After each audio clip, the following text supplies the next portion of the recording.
तो अब बहुत ज्यादा वक्त नहीं रहा है चंद्रयान 3 की लॉन्चिंग को लेकर। अब वैज्ञानिकों की सांसें थम चुकी है क्योंकि वो घड़ी वो पल यहां पर बेहद करीब आ चुका है जब दोपहर 2:35 पर चंद्रयान 3 जो कि भारत का सबसे महत्वाकांक्षी स्पेस मिशन है उसकी लॉन्चिंग यहां पर होगी और हम खुद इसरो के बेहद करीब उस चंद्रयान 3 के बेहद करीब मौजूद है। तो ठीक मेरे पीछे उससे हमसे करीब हालांकि 8 किलोमीटर की दूरी है, वहां पर हर किसी के लिए पहुंचना मुमकिन नहीं है। वैज्ञानिक ही मौजूद है जो कि एक ऐसा बटन दबाएंगे जिसके बाद लॉन्च होगा वो रॉकेट जो कि इतिहास रचते हुए चांद की जमीन पर नजर आएगा। और बहुत तफसील के साथ हम तस्वीरों के साथ आपको बताते हैं कि आखिर चंद्रयान 3 का आज के दिन लॉन्चिंग का क्या महत्व है, क्यों चंद्रयान 3 को जो भेजा जा रहा है, क्या कुछ और खास इससे निकलकर सामने आ सकता है। अब समझिए, अब तक जितने भी यान गए हैं यानी अमेरिका, रूस, चीन का जिक्र करें, जिन्होंने चांद की जमीन पर अपनी धाक जमाई, इसे नकारा नहीं जा सकता। लेकिन चांद के उत्तरी ध्रुव पर जिसके बारे में बहुत सी जानकारी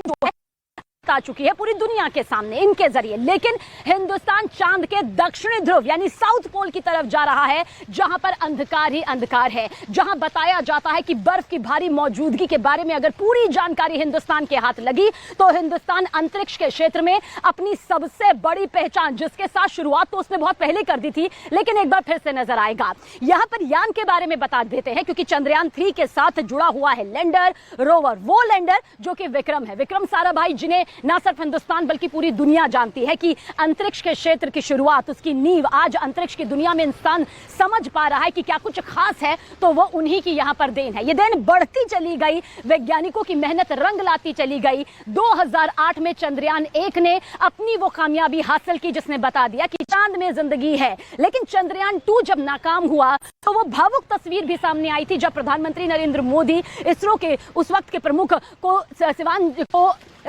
तसल्ली देते हुए उनकी हौसला अफजाई करते हुए नजर आई थी। ये 4 से 4.5 साल का जो दौर रहा है ये बेहद मेहनत भरा, कड़ी मेहनत भरा वाला रहा है। इसलिए दो कॉन्सेप्ट, दो पॉइंट ऑफ व्यू यहां पर वैज्ञानिकों के जरिए तय किए गए। एक सफलता दृष्टिकोण आधारित जिस पर चंद्रयान 2 बना था, आप समझिए इन तस्वीरों के साथ, यानी कि हम जितने चरण को पार करते रहेंगे उसमें सफलता हमें मिलनी चाहिए। लेकिन नाकामी हाथ लगी तो वैज्ञानिक वो कार्ड थी कि यानी चंद्रयान थी जब चांद की कक्षा से चांद के सतह तक पहुंचेगा तो ये 10 चरण यहां पर होंगे जिसे वो एक एक करके पार करता चला जाएगा। वो नाकाम यानी कि विफलता आधारित दृष्टिकोण है, कहां कहां नाकामी आ सकती है, कहां कहां कौन सी चुनौतियां आ सकती हैं, वो कौन सी स्थितियां, वो कौन से हालात हो सकते हैं जहां संपर्क टूट सकता है, उसी को ध्यान में रखते हुए बताया जा रहा है कि इस बार संपर्क ना टूटने के सबसे ज्यादा चांसेस हैं। अब सॉफ्ट लैंडिंग और हार्ड लैंडिंग, इन दोनों को बहुत ही ध्यान से समझिए। देखिए,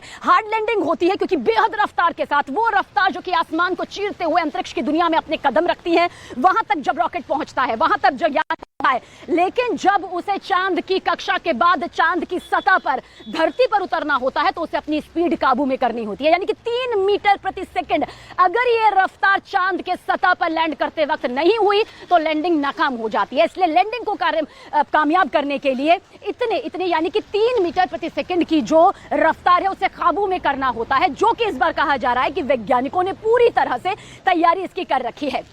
3 मॉड्यूल यहां पर बहुत गौर से आप समझिएगा, यानी लैंडर मॉड्यूल, लैंडर एक चौपाया यंत्र, इसके बाद आता है लैंडर मॉड्यूल के बाद प्रोपल्शन मॉड्यूल यानी कि ऑर्बिटर, क्योंकि पहले से मौजूद है चांद की कक्षा में चंद्रयान 2 के जरिए, इसलिए प्रोपल्शन मॉड्यूल स्वदेशी मॉड्यूल है जिसके जरिए पूरी इंफॉर्मेशन होगी। फिर आता है इंटीग्रेटेड मॉड्यूल यानी कि वो एकीकरण जो कि तमाम चीजों को, तमाम उपकरणों को जोड़कर एक करके बनाया गया, और इन तीनों को यानी लैंडर, प्रोपल्शन और इंटीग्रेटेड मॉड्यूल को असेंबल करके रॉकेट के जरिए चांद की कक्षा और फिर चांद की सतह पर भेजा जा रहा है। यान उतरेगा, यान से लैंडर निकलेगा, लैंडर के बाद रोवर होगा, रोवर वहां से बारीक जानकारियां जुटाएगा। देखिए, 2 तरीके हैं इसरो के पास अपनी इंफॉर्मेशन भेजने के लिए। पहला तरीका यह होगा कि वो लैंडर, रोवर जो भी यहां से जानकारी इकट्ठा करता है एक दूसरे के साथ साझा करता है, वो ऑर्बिटर के जरिए, क्योंकि चंद्रयान 2 का ऑर्बिटर पहले से ही चांद की कक्षा में मौजूद है, वहां मौजूद है, अपनी मौजूदगी उसने दर्ज करवा रखी है, उसके जरिए डीप से डीप जो इंफॉर्मेशन होगी वो पहुंचाए इसरो वैज्ञानिकों को, या फिर सीधे लैंडर और रोवर भी ये डीप इंफॉर्मेशन पहुंचा सकता है। लेकिन ऑर्बिटर का साथ यहां पर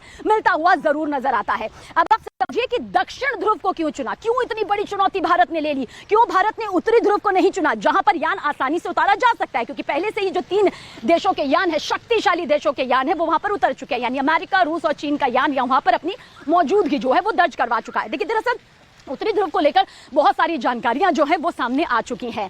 भारत की काबिलियत, भारत की जो कड़ी मेहनत है वो दक्षिणी ध्रुव में काम लाएगी, क्योंकि यहाँ की जो टेक्टोनिक प्लेट्स हैं वो बहुत ज्यादा एक्टिव रहती हैं। बिल्कुल सबीना, और सालों भर की जो मेहनत है, वैज्ञानिकों की तरफ से जो तैयारियां की गई है, आप देखिए किस तरीके से अंतिम क्षण आता हुआ दिखाई दे रहा है। महज 20 मिनट का वक्त बाकी है, 2:35 पर चंद्रयान 3 लॉन्च होगा। लेकिन इसके साथ ही चांद के जितने भी रहस्य हैं उन तमाम रहस्यों से पर्दा उठाने की कोशिश जो है अब यही चंद्रयान 3 करता हुआ नजर आएगा। पहले से ही ऑर्बिटर वहां पर मौजूद है 2019 में जब चंद्रयान 2 लॉन्च किया गया था। लेकिन अब सबसे बड़ा जो ध्यान है, जो चुनौती है, वो यही है कि लैंडर और रोवर की चांद की सतह पर सुरक्षित पूरी तरीके से लैंडिंग करवाई जाए।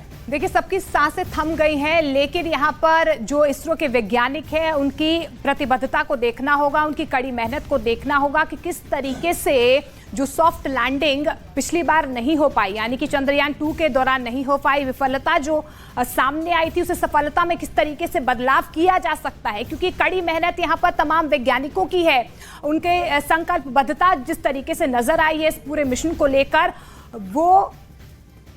और इस बीच देखिए हम लगातार आपको फ्रांस की तस्वीरें भी दिखा रहे हैं बेस्टिल डे की, क्योंकि प्रधानमंत्री नरेंद्र मोदी वहां पर गेस्ट ऑफ ऑनर के तौर पर मौजूद है। लेकिन ये दो बेहतरीन तस्वीरें, भव्य तस्वीरें आज के दिन की।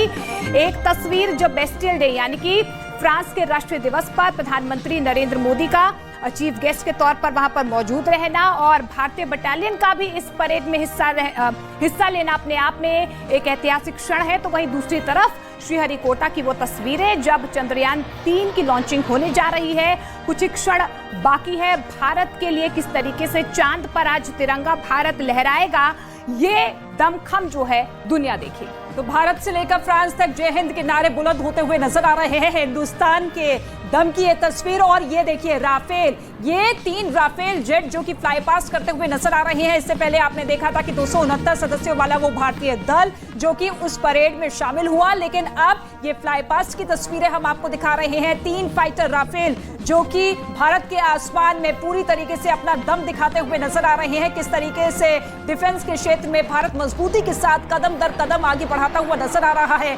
फ्रांस जो कि हमेशा से ही भारत का सबसे करीबी दोस्त रहा है, 25 साल की रणनीतिक साझेदारी जिसके तहत कई क्षेत्रों में दोनों ने एक साथ बढ़कर कदम बढ़ाए हैं। लेकिन अब इस साझेदारी को किस तरीके से और मजबूती प्रदान करनी है, इस पर पूरा का पूरा ध्यान है। लेकिन इसी के साथ ये 2 बड़ी तस्वीरें जो कि बताती हुई नजर आ रही है कि किस तरीके से प्रधानमंत्री नरेंद्र मोदी के नेतृत्व में भारत जो है मजबूती के साथ विश्व गुरु बनता हुआ दिखाई दे रहा है। क्योंकि आज मुख्य अतिथि के तौर पर प्रधानमंत्री नरेंद्र मोदी इस परेड का हिस्सा रहे हैं जो कि हर साल वहां पर होती है। जिस तरीके से भारत में गणतंत्र दिवस मनाया जाता है, बड़े ही धूमधाम के साथ पूरे विश्व की नजर रहती है। ऐसी ही तस्वीरें अब देखिए किस तरीके से पेरिस से निकलकर सामने आ रही है। तो दूसरी तरफ उन वैज्ञानिकों की मेहनत, उन वैज्ञानिकों का परिश्रम जो कि सालों से लगातार जारी रहा है इस चंद्रयान 3 को लेकर, और अब कुछ ही मिनटों का इंतजार है जब चंद्रयान 3 लॉन्च किया जाएगा। हालांकि 30 से 40 दिन का वक्त लगेगा जब ये चंद्रयान 3 जो है पृथ्वी की कक्षा छोड़कर चांद की तरफ आगे बढ़ता हुआ नजर आएगा। रोवर और लैंडर जिसको लेकर खास तैयारी इस लिहाज से की गई है कि जैसे ही वो चांद की सतह पर उतरने की कोशिश करेगा तो वातावरण जो है पूरी तरीके से उसके अनुकूल रहे। और इसी वजह से इस बार जो लैंडिंग हो रही है वो दक्षिण ध्रुव पर हो रही है, क्योंकि वहां पर स्पेस बहुत ज्यादा है, इलाका बहुत बड़ा है, और ऐसे में ऑल्टरनेट जगह भी पहले चुन ली गई है कि अगर तय जगह पर लैंडिंग नहीं होती तो फिर ऑप्शन क्या कुछ हो सकता है। इसी वजह से दक्षिण ध्रुव को चूज किया गया है लैंडिंग को लेकर। लेकिन इसी के साथ पेरिस में प्रधानमंत्री नरेंद्र मोदी की ये मौजूदगी बताती है कि कैसे प्रधानमंत्री नरेंद्र मोदी के हर एक कदम को हर एक विदेशी देश पूरी तरीके से सराहता है। उनकी कार्य क्षमता को, उनकी नीति को, उनकी कार्य योजना को हर कोई हाथों हाथ लेता है। तो देखिए ये बेहतरीन तस्वीरें हैं भारत की महाशक्ति बनने की तरफ। देखिए भारत किस तरीके से महाशक्ति बन चुका है, ग्लोबली किस तरीके से प्रधानमंत्री नरेंद्र मोदी के नेतृत्व में भारत ने विदेशों में अपनी धाक को और ज्यादा मजबूत किया है।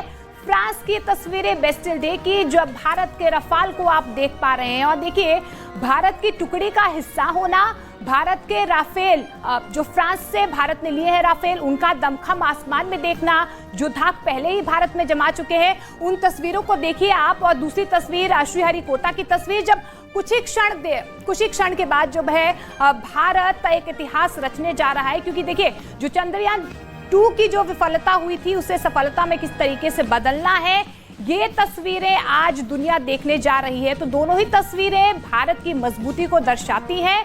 भारत किस तरीके से आगे बढ़ रहा है टेक्नोलॉजी में, रक्षा क्षेत्र में, या दूसरी तरफ साइंटिस्ट की मेहनत हो, टेक्नोलॉजिकली किस तरीके से चंद्रयान 3 की जो सफल लॉन्चिंग हो सकती है। इस वक्त सबसे ज्यादा खास